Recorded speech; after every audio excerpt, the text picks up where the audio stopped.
Hello. Hello. Okay, that should work. Hello.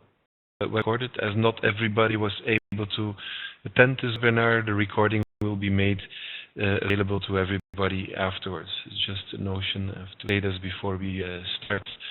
I'm quickly going to give a quick overview of what we're going to do in the upcoming 1 hour and a half until 3:25, 3:30 we have to finish this first webinar. And apart from my short introduction and a little welcoming round and also an introduction of our two presenters today, after that I will lead you into, let's say, what our main objectives that we want to achieve through this webinar. You, of course, certainly went online already through a first module.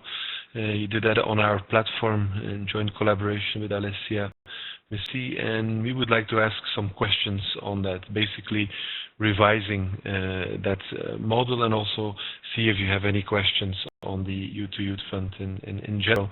After which Tendai will give us a quick, let's say, glance at the Y2Y Fund, very short in a nutshell, after which we will dive into the theory of change, and Tendai will continue to that. You will, after each topic, you will have plenty of time to ask us questions. We will also go deeper into the 8 guiding principles that will be introduced by Anne-Marie. Just hear somebody coming in. There's quite some background noise there. Try to mute your phone. Okay, so that we don't have too much background out there. I'm not sure who this is, but I'm trying to get it out.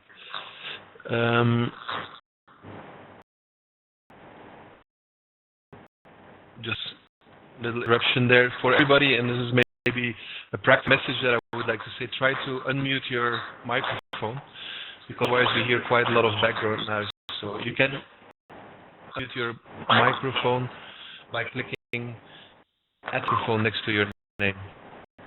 Okay. Can I do that?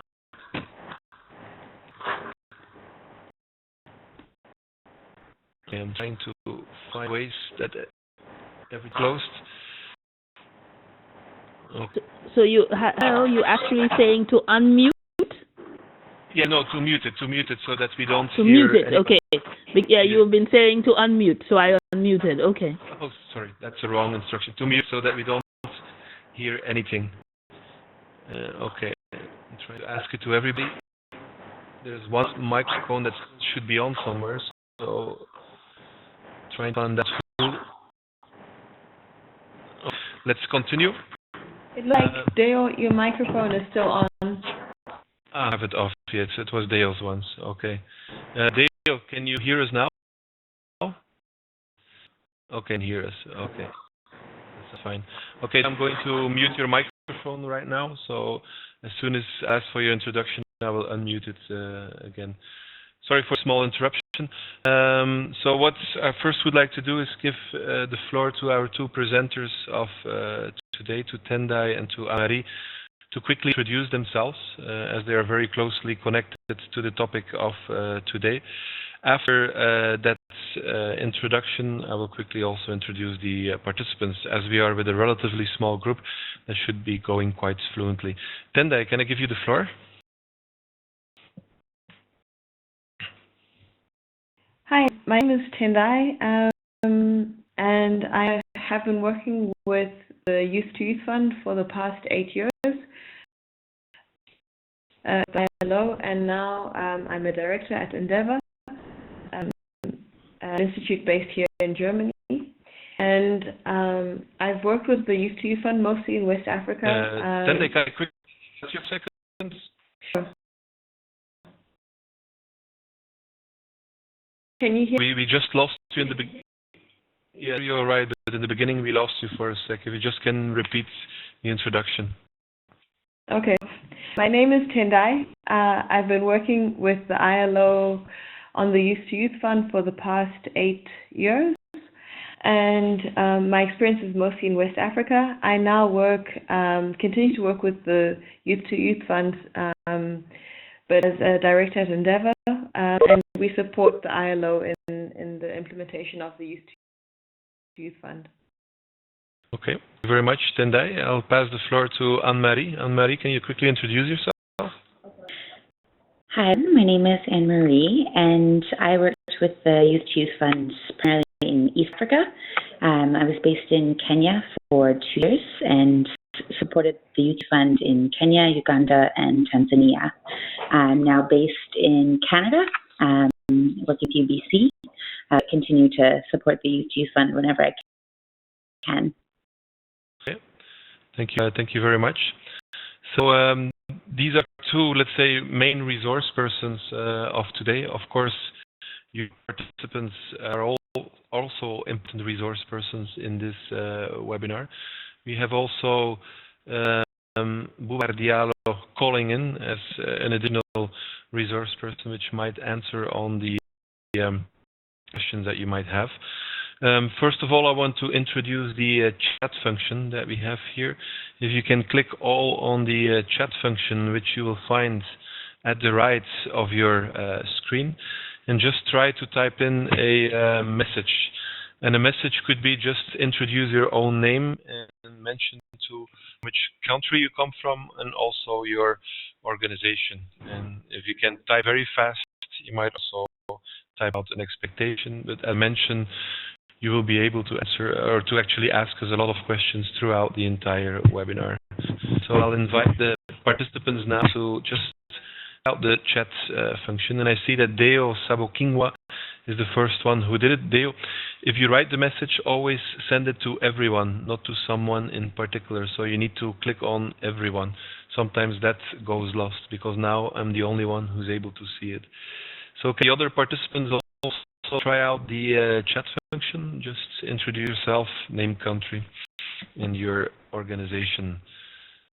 So give a minute to do so that we can move on. And I see that already several people have joined us.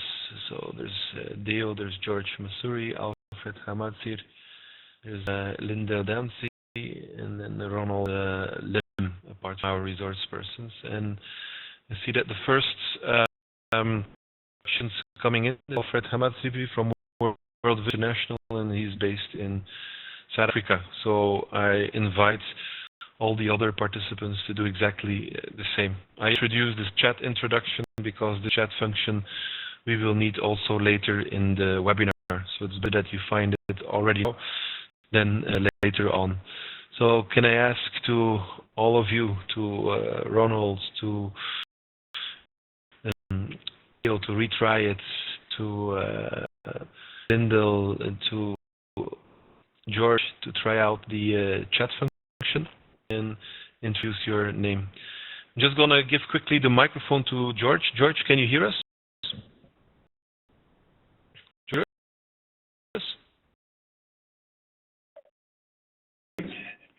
Okay, maybe while we are waiting, we can hear you clearly while the others are typing their names in the chat function. Can you quickly introduce yourself by voice? My name is George Mazuri. Hi, Kenya. I am the Chief Executive Officer of the Ustadi Foundation. Ustadi Foundation was the national implementing partner of the ILO Youth Fund in Kenya. Yep. Thank you much. And in the meanwhile, I got the introduction, Lindell, on the chat function. So Lindell is calling in from the Caribbean, the island of St. Lucia. I wish I was there as well. She's currently living and working in Guyana for the last 8 years, where she has established her company, Cerulean Inc. And then we have Deo, Managing Director from Promise Tanzania, also from Tanzania.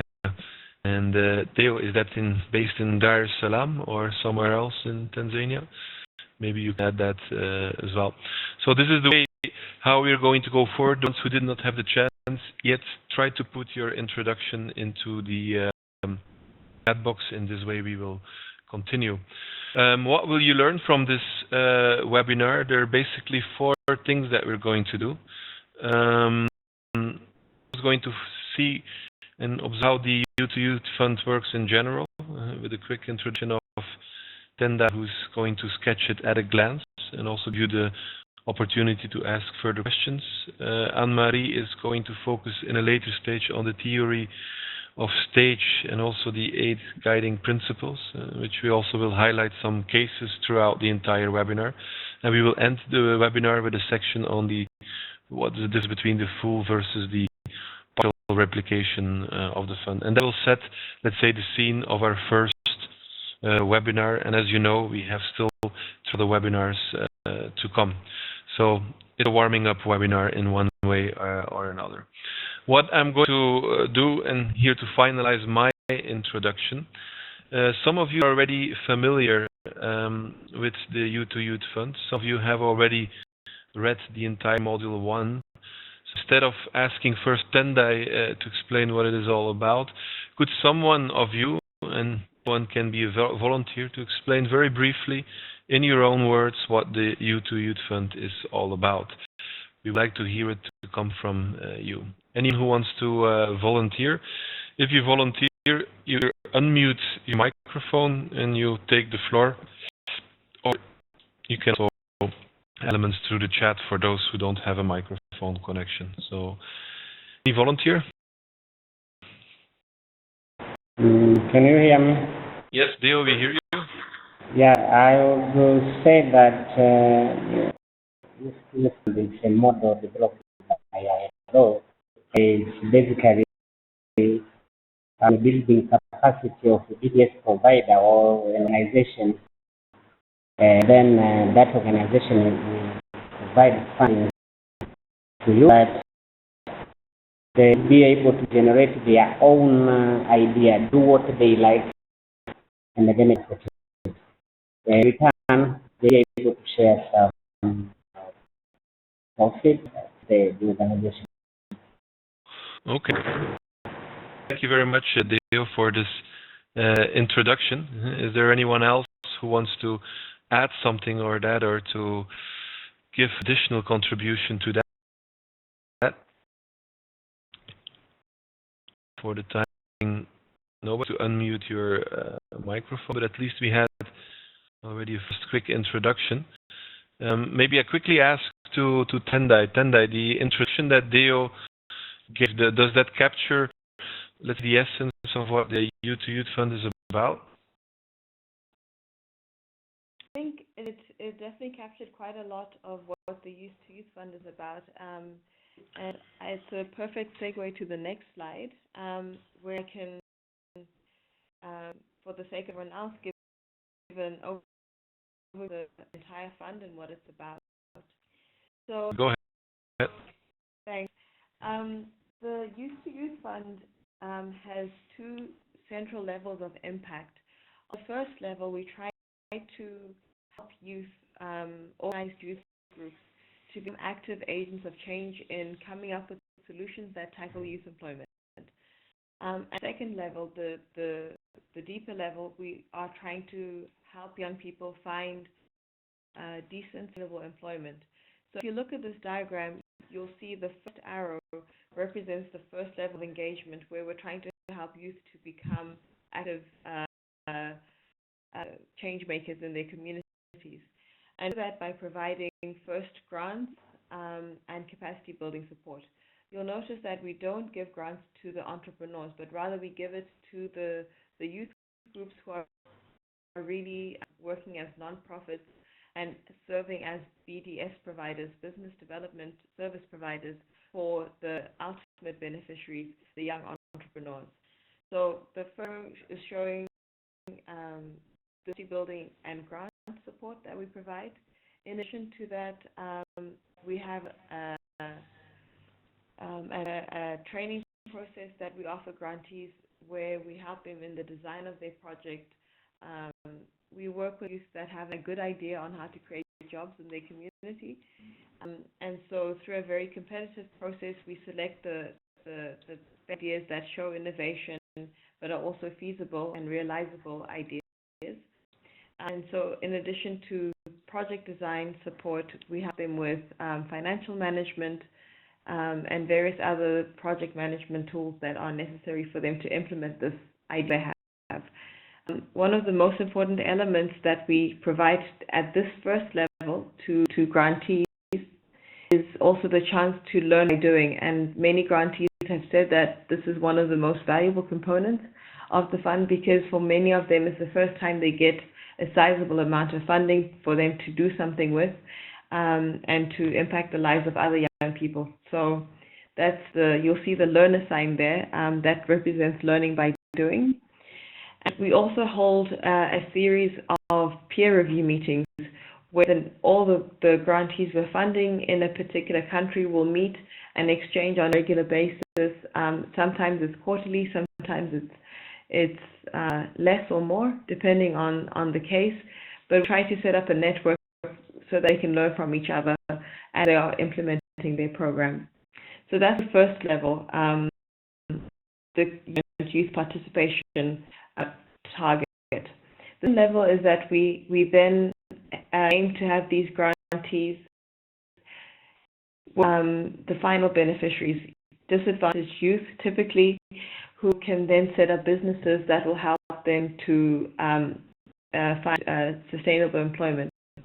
And this second group, we like to offer them the full package of support they need to start a business, get it off the ground, and to kind of pass the first difficult year of implementation. And this varies from country to country. So in West Africa, it's a bit different to East Africa, and it's very much tailored. What we provide is depends on the needs of the young entrepreneurs, but also it depends on what exists in the support ecosystem in a particular country. So in West Africa, for example, what we provide is often, in some cases, entrepreneurs actually provide an innovative business idea. So the reason why we give the grantees provide a business idea is that in many cases we're targeting necessity entrepreneurs who don't actually have a good business idea. Rather, they are forced into entrepreneurship. So that in some cases the package might include a viable business idea. They get the material and equipment they need to start up a business. In some cases, this is given by in-kind material and equipment, and in other cases, in East Africa, for example, they may be linked up to an existing fund that will provide financing through an external channel. We will give them very rigorous training, so not just entrepreneurship training, but also soft skills, whatever it is that is required for them to actually implement this business idea. And lastly, again, you'll see the learner sign there, because we then accompany them through the year of implementation. And that's important because it allows our team to be able to do close monthly visits where we support the entrepreneurs as they set up the idea, and we make sure that the grantees are implementing the project as they had wanted to, and we troubleshoot any problems that come up. If that's done at the level of the project assistant who visits every month, or if there's a particularly difficult challenge that comes up, the project assistant will then pass on the issue to the national coordinator or other support mechanisms we have in our program. So it's a fund at a glance. The I helps create BDS providers that are run by young people, and these BDS providers help other young people to set up businesses. Okay. Thanks a lot, Tendai. Maybe in the next slide, could you explain us a bit more about the key results that were obtained in East Africa? Sure. Because it's East Africa, perhaps I'll hand over to Anne-Marie, who is specialized in that area. Okay. Hi, everyone. This study was done in East Africa. Y2Y Fund was implemented in East Africa, in Uganda, Kenya, and Tanzania for 4 years, from 2010 to 2014. And in March of 2015, we conducted a rigorous review of the project, and we used a mixed methods approach.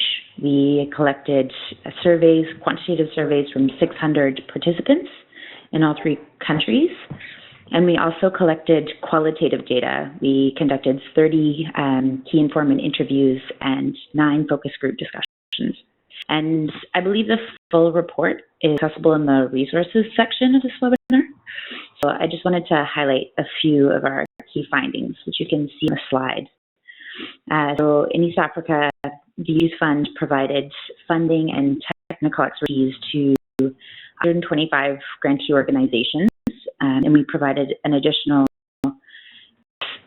amount of support to 24 of these organizations to scale up their initiatives. We had about 10,000 beneficiaries who directly benefited from these grant projects.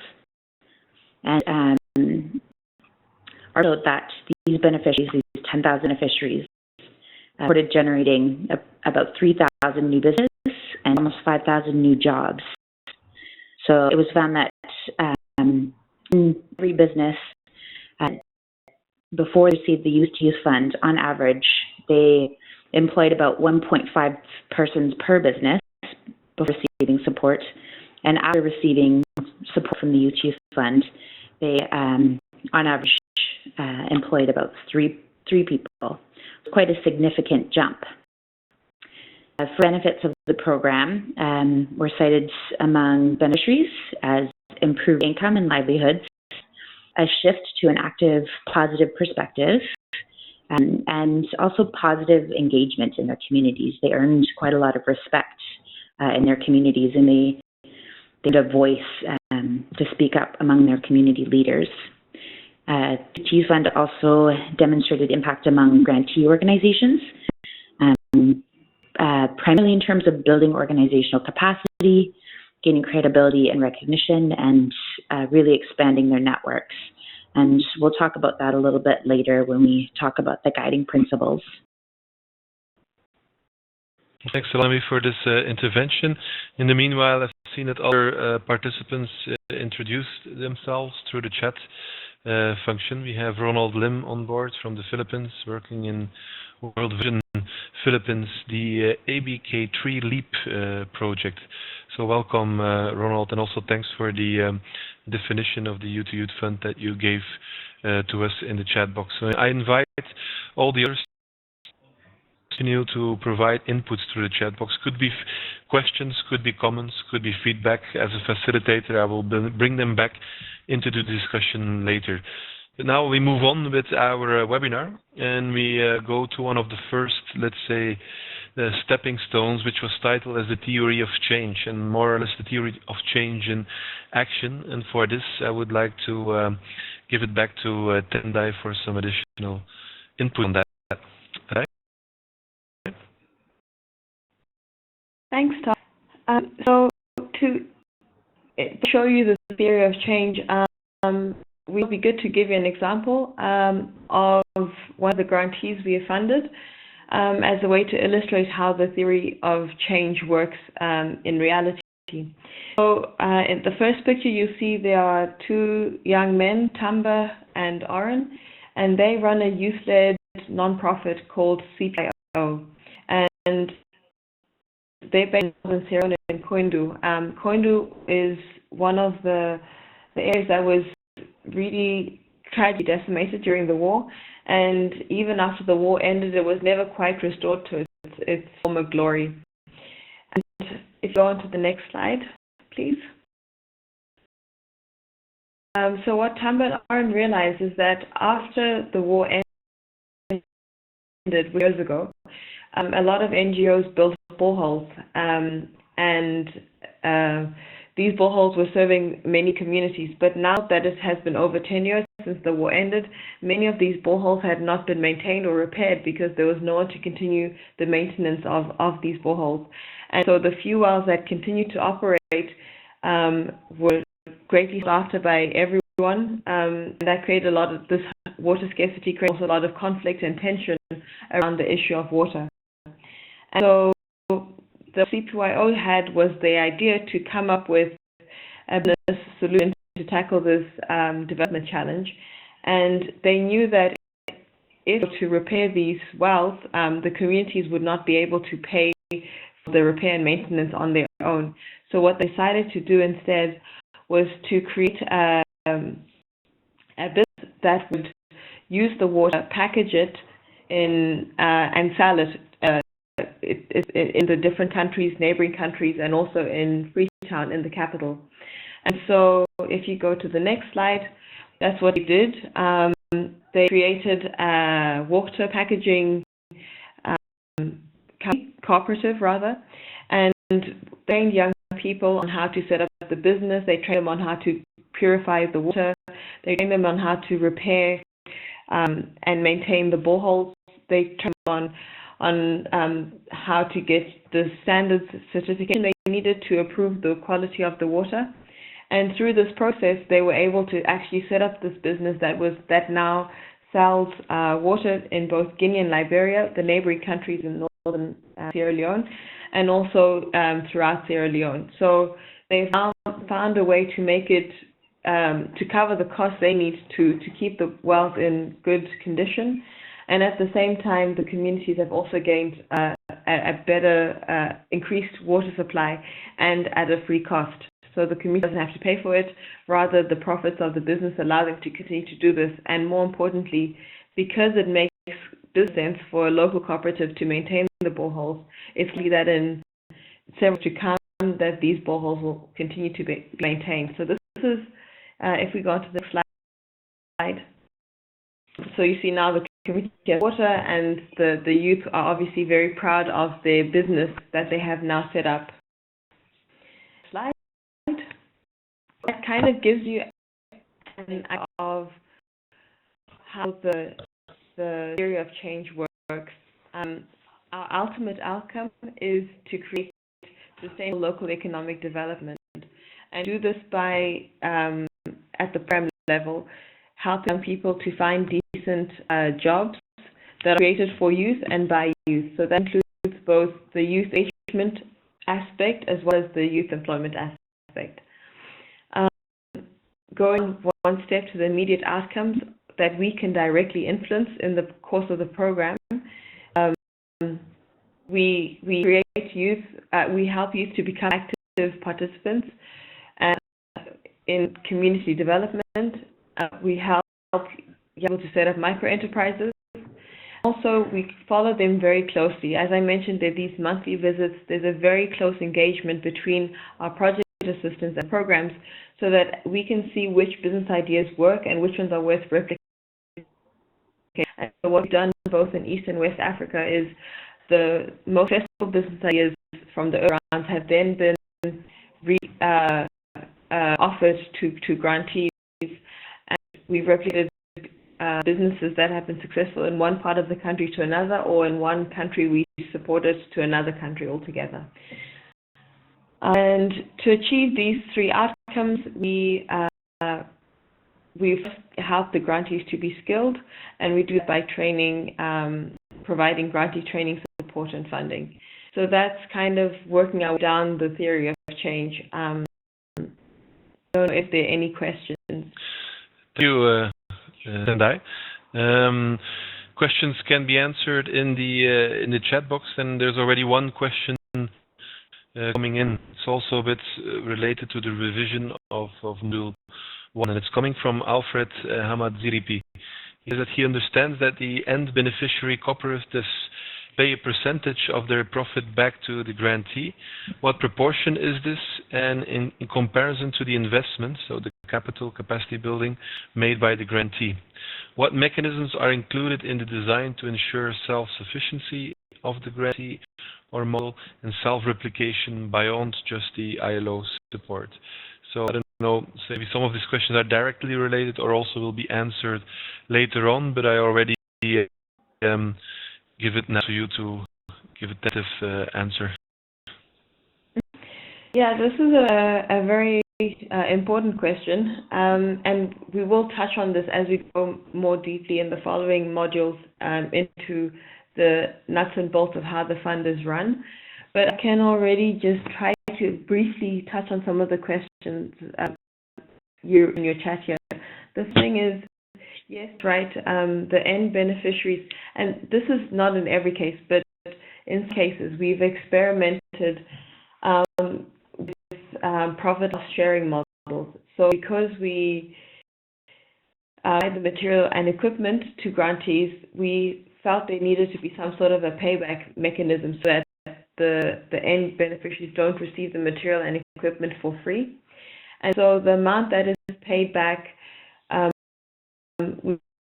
it's in an experimental stage. I wouldn't say that we have cracked it yet, but that varies a lot, and it depends on how much the funding how capital was provided in the first place. Even if it was in kind form, we monetize that. It can be anywhere. Perhaps Boubacar can correct me if I'm wrong, but it can range. At maybe the upper end, it could be 20%, and lower range around 10%. And that we did in Guinea, for example. We set a limit during the time we were, because the project was functioning for 3 years. So during the time we were there, we saw how it was implemented over the first year, but it would go on beyond the engagement of the ILO. So this is the grantee would remain in country, obviously. And what I find is that when it works well, it gets a successful way to repay the total amount of capital. But what often happened, we found, was that it was too expensive to get all the funding. And so what we would probably recommend for future rounds is that this repayment should be done via mobile banking. So grantees don't have to go, especially for rural projects. It was too expensive to collect the money.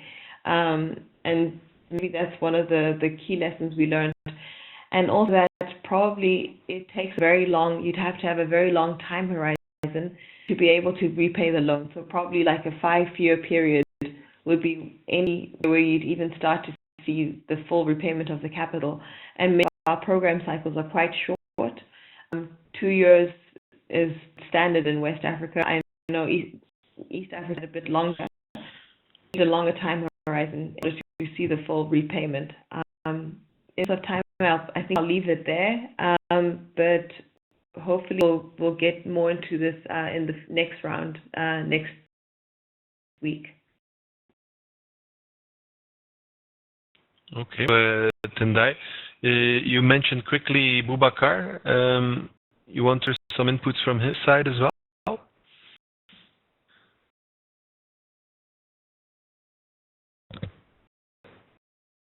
Yeah, I was asking if Boubacar, it's between 20 and 10%, the repayment levels. Okay, quickly, Boubacar, can you hear us? Yeah, I can. Can you hear me? Yeah, we can clarify that point that Tendai mentioned. Yeah. The range is quite. I mean, sometimes we can even go like lower. 5% wouldn't be bad too. So it gives it's an agreement with the grantee. So. Okay. Okay. Thanks for clarification. And with this, we have also introduced. Yes, sorry to interrupt you.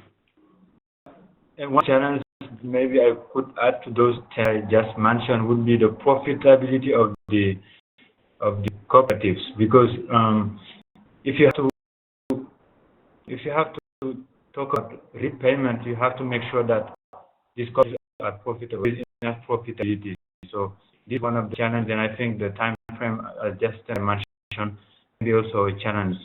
I mean, how much time it takes to kind of make this cooperative profitable, or get them help them get enough profit to be shared. So this is I think a challenge also that one has to take into consideration. Thank you. Okay. Thank you very much, Boubacar, for this additional challenge that we will take into account, and also thanks for introducing you in this webinar. So at this time, I don't see any other questions so far, but new questions will arise, and I think it's a good moment, taking also the timing into account, to move to the 8, let's say, the guiding principles. And for this, I would like to give the floor back to Anne-Marie there. Yes. Hi, everyone. So I'd just like to touch on the guiding principles. And these guiding principles listed in the slide are essentially to guide whoever is leading or managing the fund, guide them in the design and implementation of the model. So the first one is innovation, and the Youth Fund really aims to promote innovative projects. And innovation can be introduced in the form of a new approach, a process, new materials, or a new technology that has a potential to enable youth to create their viable businesses. For example, one grantee in Kenya used local available water hyacinths to produce and sell fuel cakes for Jiko stoves. Another he used football as a means of engaging young women and used this as an entry point to provide other services, including technical and apprenticeship entrepreneurship programs. So there's some great examples of some innovative introductions to the project. Number two, the entrepreneurship projects that the Youth Fund supports should be viable business ideas. So when developing their grant proposals, youth-led organizations should demonstrate that they've really done their research in terms of thorough market research study and providing evidence of an already established market demand. They have to demonstrate the feasibility and the sustainability of their business idea. Also, business ideas which address development challenges are particularly encouraged. For example, the grantee that CPYO that Tendai talked about addressed a key development challenge. So we tend to favor those sorts of organizing business ideas. Three is replicability.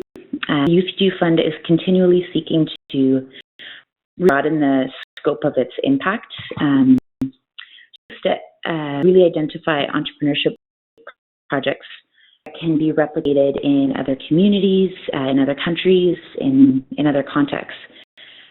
So part of this process is really ensuring that our projects are well monitored, well documented, and well shared in a lot of different platforms. And four, we often refer to the Youth Fund as an idea laboratory. So it's really a space where we seek to test new and innovative business ideas. Take the time to really monitor, document, and ultimately understand these ideas.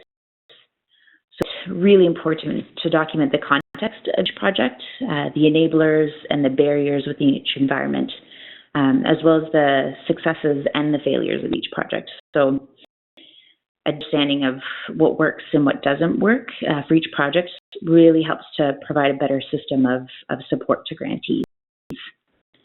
Number five, the Youth Fund is designed to engage youth as active participants addressing youth employment challenges. Grant proposals, therefore, have to come from the young people, the youth-led organizations, and also have to be designed to benefit other youth in the community. We believe that this approach has a lot of benefits. One, it gives youth an opportunity to develop really relevant, feasible solutions to challenges that they face in their own communities.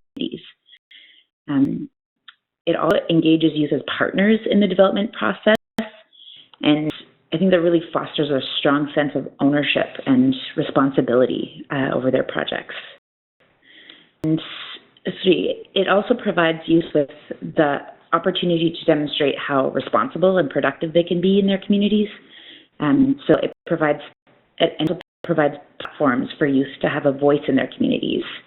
In Kenya, for example, where I was based, we hosted exhibitions, we developed film documentaries, we organized TV and radio shows, where our grantees and our beneficiaries were given the opportunity to talk about their innovative business ideas, the businesses and the challenges that they faced.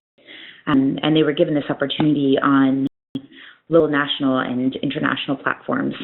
And these platforms, they received a lot of recognition and support in communities from their community leaders. Number six, the ultimate goal of the Youth Fund is to really create decent and sustainable employment for youth. So really focus more on or less on creating bed solutions of a ton of temporary jobs, focus more on quality jobs. So essentially it prioritizes the quality over the quantity of jobs created in terms of increased profits, salaries, business survival rates, and the work environment itself. Number 7, the fund is designed to strengthen capacity at really each level of model, just and beneficiaries, but the youth-led organization grantees as well. So in Africa, as well as West Africa, many of our grantees were first-time grant winners, as Tendai had said. So it was really critical to build their organizational capacity for a successful implementation of their project, and also so they can go on serving their communities more effectively in future projects. So we did this primarily through and grant writing workshops, and knowledge sharing events and exhibitions, and monitoring support services. And the final one, Youth Fund model should really prioritize the involvement of young women at both the youth-led organization, the grantee level, as well as the end beneficiary level. Really ensure that organizations don't just include women as a part of their target and beneficiaries, but that their project is specifically designed to address specific gender barriers and to really meaningfully engage young women as entrepreneurs.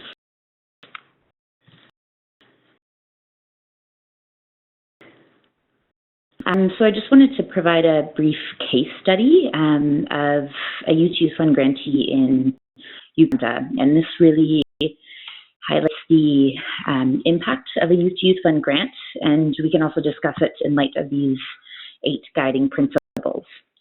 So, SOVIN is a youth-led NGO officially registered in Uganda in 2006. Our mission is to support orphans and vulnerable people in rural areas in Uganda. They were in a rural community of Mpigi district, and they really wanted to address the issue of school absenteeism for young girls because of limited access to affordable sanitary hygiene products.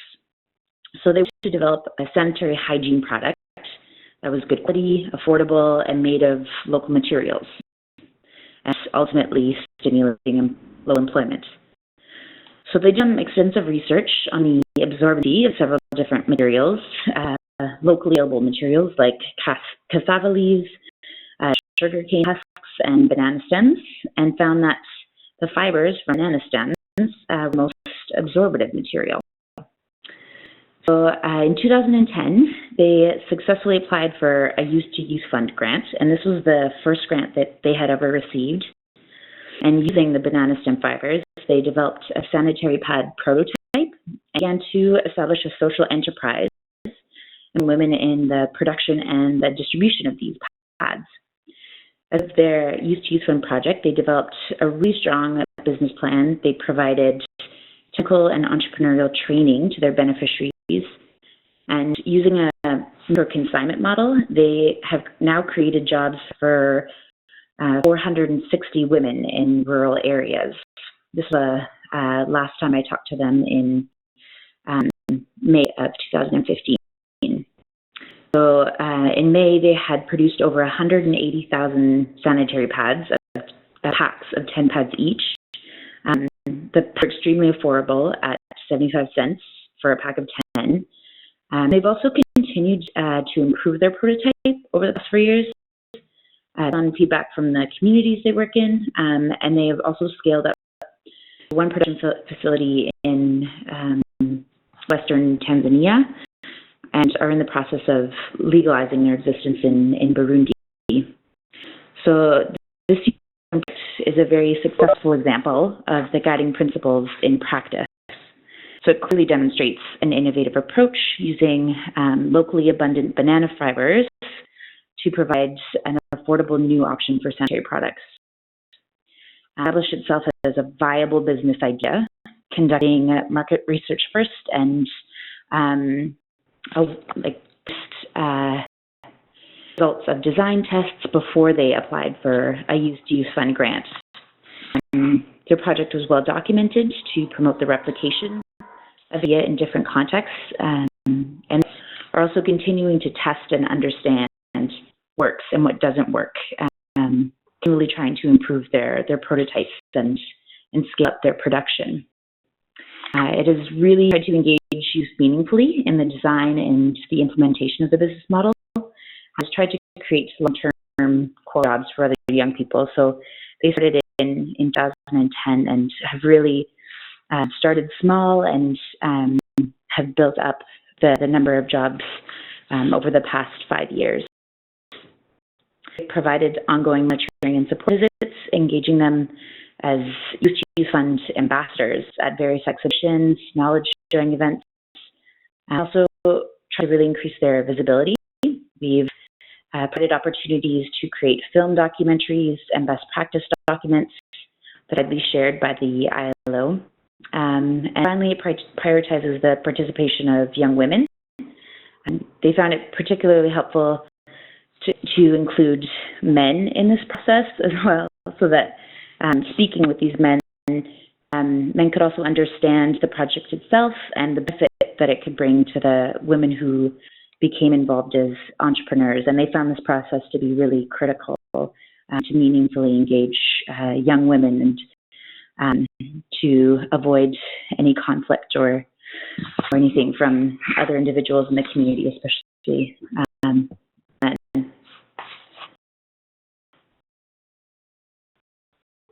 Okay. Yes. So, thank you, Anne-Marie, for the case study and the guide through the 8 guiding principles. And I see that questions are already coming in through the chat box. I'll just briefly recap 2 questions that come in here. And one is from Ronald Lim, and he asks, how does training contribute to youth become active participants? In what way the expected immediate outcome will lead to decent jobs for youth to youth? That was one question. And then there's an additional question coming in from Alfred, and he says that are cooperative members both shareholders and or employees? Question mark. What's the cycle of dividend payout? If they are shareholders, and considering that some of the enterprises may be the main and sole source of livelihoods for the youth.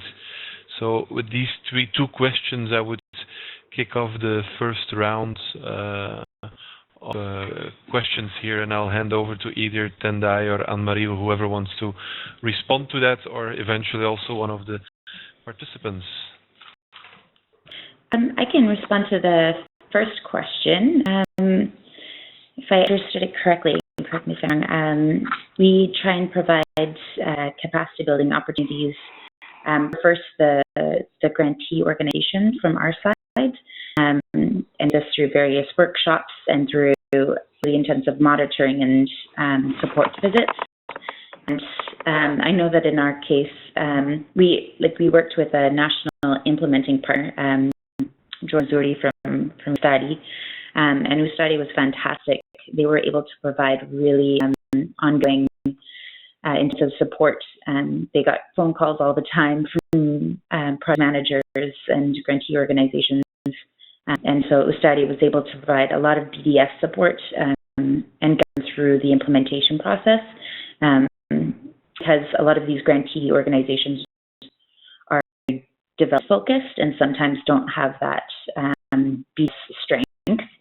So it was really critical for Ustadi to jump in and provide that capacity building, both in the form of monitoring visits and also just day-to-day. People would be able to call them or email. Thanks a lot. That was answer Ronald's question. Tendai, you wanted to say something about the other question? Yes. So the way the cooperatives are run varies a lot from one cooperative to another. We have 2 types of cooperatives. So you have one might have a group. Let me give a concrete example. With a honey cooperative in Sierra Leone.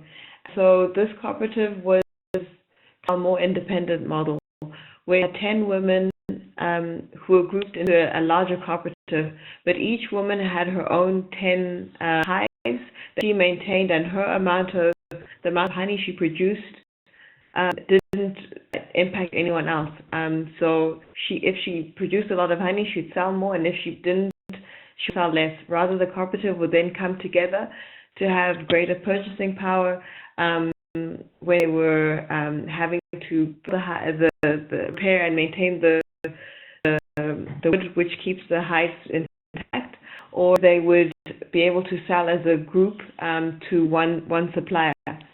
So in those cases, it's not really a case of shareholders, but each woman is responsible for her own production and sales, but come together when it's appropriate for them to have be able to leverage their greater numbers for sales or for purchasing things. And we have the other type of model that would be like the water cooperative, which I talked about earlier, with a group of young people they are all equal owners in it. So different people may have different roles.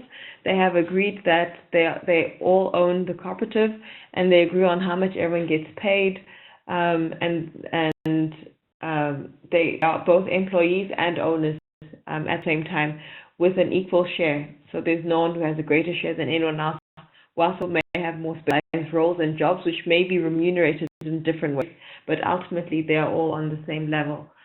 I don't know if that answers your question on ownership sufficiently, and dividend payouts. As far as dividend payouts, I can also add that it's up to the cooperative to just decide how they pay themselves. In some cases, they pay themselves a salary based on the profits they have. They might decide that they will have a salary, and then every several months they will see how much they have in profits and share a certain percentage of that. But it's not something that we dictate. Rather, we work on a case-by-case basis, and project assistants kind of advise and play a guiding role, but we don't really dictate what must or mustn't be done as far as the internal functioning of the cooperative. Okay, thank you, Tenda and Anne-Marie, for the answers on these questions. Before we move to the next block, I still have 3 questions coming in. One from Lyndall that says, this is a fantastic project. However, she notices that many of the case studies are based in Africa. So the question is on what's the geographic spread of the project? That's one question. And then 2 additional questions coming from Ronald Lim from the Philippines. And he says, how can the youth identify that it's indeed a viable business idea during the project business identification? And then secondly, which kind of strategies are used to maximize youth participation in the Youth Fund? So with these questions, I'll hand it back to you. For the first question, geographic spread. Now, we've only done this in Africa. So we've done it in 4 countries in 5 countries in West Africa, 3 countries in East Africa. And now through this effort to have other people take what they find useful from our approach and apply it, we hope that we will the idea being replicated in other regions. We've already seen some donors have taken our approach and modified it and done it as a global project. So this has already been done by UN Habitat. They take now quite a bit more revised than initially, but they have a global spread. But that has only implemented this in Africa for now. To answer Ronald's question, how can youth identify? Okay, well, what we try to do during the selection process is it's a 2-step. In West Africa, it's a 2-step. I'll let Ari explain what happens in East Africa if it's different. But have some sort of a market assessment done during the selection phase, either during the first step or at the latest by the second selection step, if they make it through to the finals. And so this is one way that we can assess the financial viability of a business idea. Having said that, I should be honest and also mention that even some ideas that we thought would be very successful didn't end up taking off, and others which we thought would be moderately successful turned out to be more successful. And of course, the viability is not just a question of the numbers as far as what the market research will show you, but it's also a question of the team, how they work together.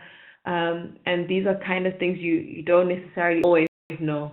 You can pick it up, but not always advance. So we do our best, but it doesn't that every idea we fund then goes on to be successful. It kind of leads to another reason why we are cautious to not to explore other ways to finance the young people's ideas, because if we are encouraging young people who are ultimately vulnerable youth to test and to be innovative and to try something new, it's important for us to give a space to fail without it being too drastic for them. So that's why in some ways we subsidize the cost of innovation, the cost of trying something new.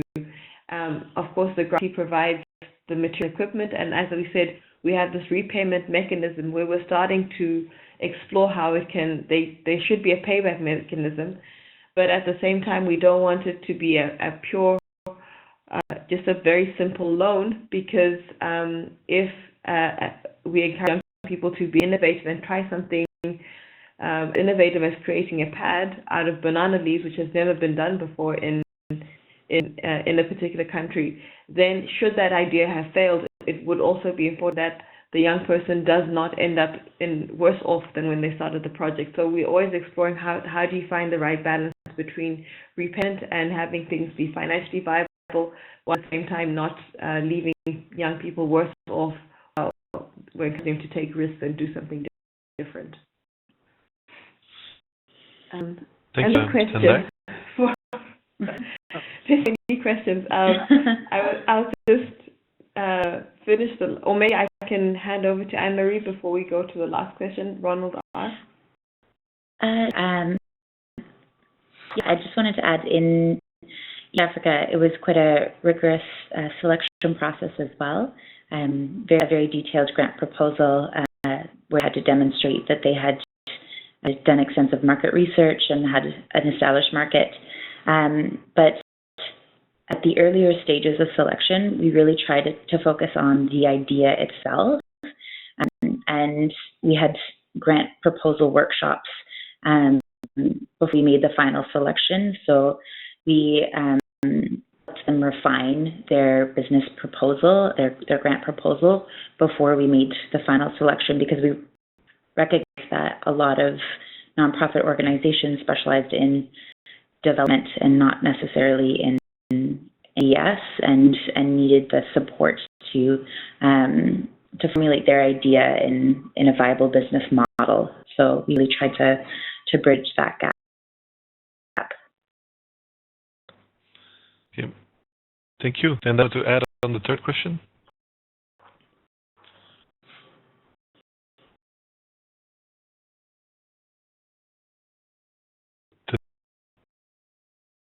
The third question Ronald asked is, what strategies are used to maximize youth participation in the Youth2Youth Fund? So what we do is, on the first level, when we start the fund, we have an open call for proposals where we encourage all youth to apply for a grant. And at this level, the ways we try to make sure we get a high participation from young people is by having a wide range of channels within which we get the word out to young people about the opportunity. So we have quite a solid database of youth organizations. We also have go through TV and radio and various media channels, local radio in particular, to get the word out. And we also work with networks that are in contact with youth.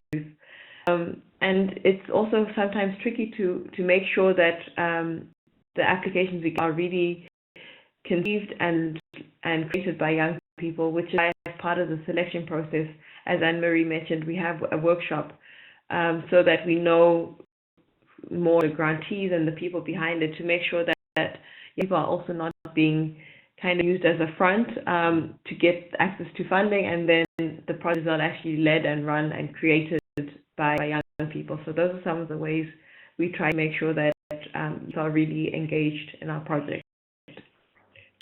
Okay, thanks a lot, Tendai. And taking the time into account also, I think we're moving now towards the final phase of the webinar, where we will focus on the full and partial replication of the fund. So I'll immediately hand back over to you. So as you have all realized, I hope by now, the point of this toolkit and this training course is that we thought there was some real value that was being created by the Youth Fund, and wanted to share it with other people, because there's only a limit to how many people that we can reach. But if other partners are working on this and taking what approach and doing it, then obviously the impact is much greater. So that's why we have this toolkit and we have this course. And there's two ways which we imagine that people might think about replicating some of the elements of the Youth Fund. So we have two options in mind. The full application, where you might consider replicating the Youth Fund, is to do the complete round of the Youth Fund, where you have the two levels that I talked about. So instead of ILO, your organization would help to build the capacity of BDS providers that are essentially youth-led organizations, and these organizations would then you'd work with them, but ultimately they are your intermediaries through which you achieve the ultimate aim of creating 5 youth-led businesses. So that's full replication.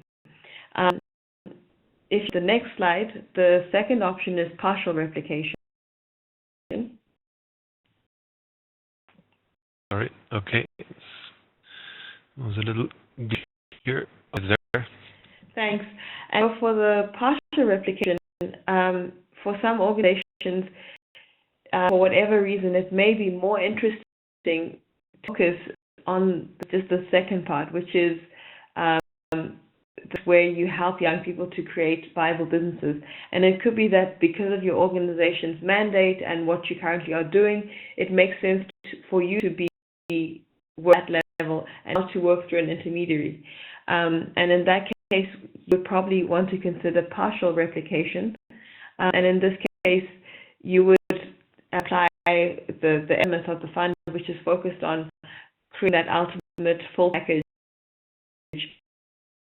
the entire cycle of design stage, design conception stage of the business, through perhaps the first early stages in the startup phase.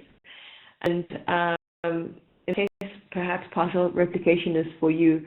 And the reason why we have these two slides is because last time we did the course, people were asking, well, okay, this is all very interesting. How do I then take this and use it in my organization? So these are two ways of thinking through what might be useful for you, what you might want to take on. And we have a little decision tree on the next slide, which might help further clarify whether full replication is interesting or partial replication. So the first question is, do you want to help young people, it should say, help young people start viable businesses? So if that's not what you want to do, then the toolkit is not really the right thing for you. But if so, then the question is, want to do this directly? And want to do it directly, then partial replication is what would make sense. And if you want to do it through an intermediary, that could be, for example, young people whose capacity you build. In that case, then I'd consider full replication. So I'm very curious to hear from some of the participants if this is clear, first of all, and secondly, which will you have an idea is more interesting for you. Thanks, Tendai. And everybody has access to this decision diagram. So what's best for you, or what is your interest? You can basically insert it in the chat, and we'll try to comment on it. Or you can also unmute your phone and say it directly to Tendai. Both possibilities are out there. So reflect and give us some input. That would be quite welcome.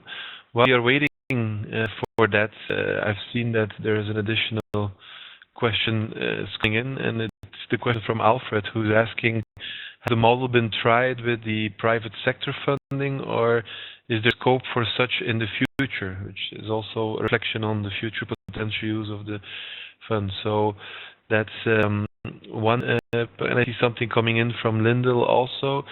She says that she would like to support young organizations directly, so there the partial approach would be better for her. As a small consultant, as I run a small consultancy company that is focused on mentorship of youth and coaching. So one question and one direct answer on the diagram. Maybe some feedback from your side, Tendai? On the question about has the model been tried with the private sector funding, actually the ILO hasn't tried it with private sector funding. However, a model that is very similar to the Youth-to-Youth Fund, perhaps inspired by the Youth-to-Youth Fund, has been done by the ADB in Tunisia. And perhaps, Boubacar, I think you're more familiar with this model than I am. Would you be able to explain how Sukak Tanya works and how they engage the private sector? Hear us? Yeah. Can you hear me too? Yeah, we hear you. Yeah, I think the contribution of the private sector was done through the resource mobilization, like fundraising. I think they just try to put big companies. I think even Microsoft was there, and some banks, and like a bunch of actors who contribute with funding, and they use that fund to kind of organize a challenge fund. This is compared to maybe our approach so far. We have one big donor, foundation, or a government. There they just try to fundraise. Also many big companies. And most this was the. At least on the first level, this was the contribution of the private sector, and they tried also to match each entity, each project that receive a funding. They try to match it with one company, a representative of the company for mentoring. So as far as I can remember, this was kind of the private sector was utilized in this Atania program. Okay. Thanks a lot, Boubacar. Anything on the second question, Tendai? The that she would like to use it for her small consulting company? Yeah, Liz, reading the comment, it sounds like the partial replication would indeed be a good one for her. And it would be that we leave participants with the time. The handout on full and partial replication is available on the resource where the e-modules are. So maybe next week people will have a chance to reflect and think about it. Us, it just helps us to know if more people are interested in partial or full replication, so we know going forward where we should put more emphasis when we're discussing examples or answering questions. Good, excellent. I have two other questions coming in, actually two reflections on it. One is from Jane, and she says she thinks it's most appropriate for her to support via other organizations through initiating capacity building projects targeting young organizations funded by some funding agencies that support youth and entrepreneurship. And Ronald from the Philippines. He would like to support young organizations directly. However, not the entire time we will be in the specific areas, because after the project ends, we will be leaving. Therefore, helping young organizations through other organizations will be the best choice for us. So again, through other organizations, second reflection. And then we also questions from Lyndall coming in here. What's the time frame between the initial proposal development and the actual implementation and execution of the projects mentioned? That would be both for ILO and ABU private sector fund. Over. Sorry, will you answer any of those questions? So in East Africa, the duration of the projects varied depending on the window of funding and cycle, but they primarily lasted from like the call for proposals lasted about a month or two, and that included the interviews and site visits and grant and proposal writing workshops as part of the selection process. And then once grantees were successfully selected, their projects last from around 6 months to a year. 6 months was quite short, and I would recommend at least a year of implementation for optimal success. Okay, I would agree. Our limitation has always been the funding cycles that we have to respect based on the donor who gives us funding.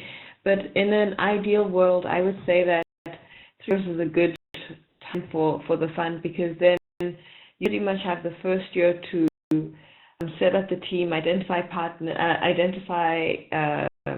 select the grantees, have them start implementation. So that tends to take more or less the first year. Hopefully, to the end of the year, they'll start implementing. But you really have the full next year, which will be the time that you have for the businesses to be set up and start operating. And then you have 1 year where it's a very light hands-off year, where you're not doing much intervention, but you're just monitoring and seeing how things continue to evolve and progress. So I think 3 years is the ideal period. We have done it as in squeeze it into an 18-month program, but I would not recommend that 2 years would be low limit, I think. Okay. Thanks. So this brings us almost, we still have some minutes, 4 to 5 minutes before we come to the end of this first webinar. So if there's still additional questions or reflections on what could be best for you, or any other question on the Y2Y Fund, this is the last round. I would not say the last round, because we will continue to work in the platform where there's a forum where you continuously have access to it anytime, anywhere. So I'm just opening the last potential slot for this webinar. Note that this webinar is also recorded in case you came late, or in case you would like to share it with somebody else. Yes? I hear.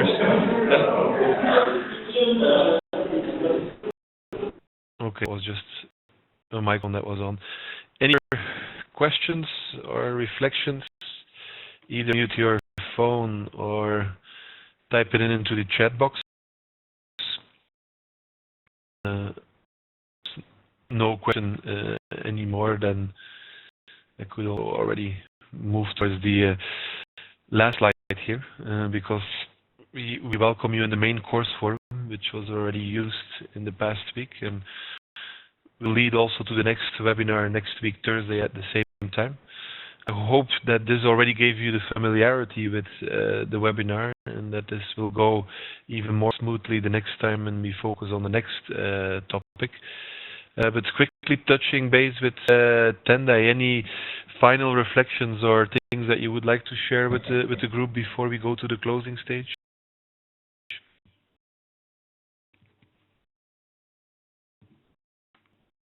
Hello? You can hear you. Okay. No, I just wanted to thank everyone for their participation, all the great questions. I think we have a really great and diverse group covering many different geographical areas. And I think we didn't manage to always go into as much detail as one would like. As always, time is the main limiting factor. But throughout the course of the week, you can, as you continue to reflect and digest the information, the course forum is a good place to continue to post questions. And Alessia, who is moderating that chat, will be relaying messages onto the next webinar or for direct response from one of the resource people, of which there are 4. So yeah, thank you very much for your attention and active participation, and I look forward to seeing you all again, or speaking to you all again next week. Okay, thanks a lot also to you, Tay. Thanks, special thanks for Anne-Marie, because it's quite early at your side, so thanks for being with us. Also the other resource person, Boubacar Diallo, for joining in, and a special thanks to all participants who joined in this webinar. We hope to see you out there again next week. So bye from my side as well. Anne-Marie, you have anything to say? No, just thanks so much for your participation. And as Tom had mentioned, it's quite early on my side, so I might not be a co-presenter again, but please feel free to message me or ask any questions at any point. Thanks a lot and goodbye, everybody. Thanks.